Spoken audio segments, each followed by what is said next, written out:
Like a wise man once said, look for where people are going to, get there before them, and buy properties. 9th Mile is one of those places that is fast developed, and like you can see, there are a lot of developmental projects within the environment. And this is why we as a business have taken time to look for some of the best deals within this environment. And right here at Enugu-Eke, a town called Enugu-Eke, just same location where the Ama Breweries is, we have found an amazing piece of property. TheLux Gardens estate. This particular estate sits pretty right here, 5 minutes away from Ama Breweries, 1 minute away from Ugwu Dinso, in a fast developing environment. There are a few buildings just around TheLux Garden Estate. So we're right here today at the proposed TheLux Gardens Estate right here in 9th Mile, Enugu-Eke precisely. This particular estate shares boundary with the Lion Business Park over there, and it's about 5 minutes drive to Nigerian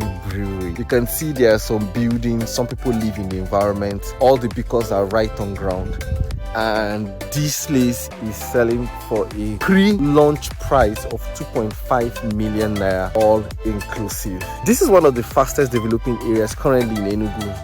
I'm talking about 9th Mile, because of the industrial sites within 9th Mile. The Nigerian Breweries is very close. The 7-Up Bottling Company is about 6 minutes away from here. Coca-Cola, that's Nigerian Bottling Company, is also around 10 minutes away from this particular estate, with lots of other factories like the Aquara, which is 5 minutes away, just directly opposite Nigerian Brewery, and a lot of other things. The beautiful thing is that Lion Business Park, which is the largest industrial park currently in the southeast and the only free trade zone, is sharing a fence, a boundary with the proposed TheLux Gardens estate. This estate is going to have good road networks, green area, gardens and landscaping. It's going to be a very beautiful, luxurious estate. So you want to call me now to key in on the pre-launch price of 2.5 million naira before the price goes up to 3 million by January 2024. So call us today so we can bring you to this amazing location. Enjoy a great day.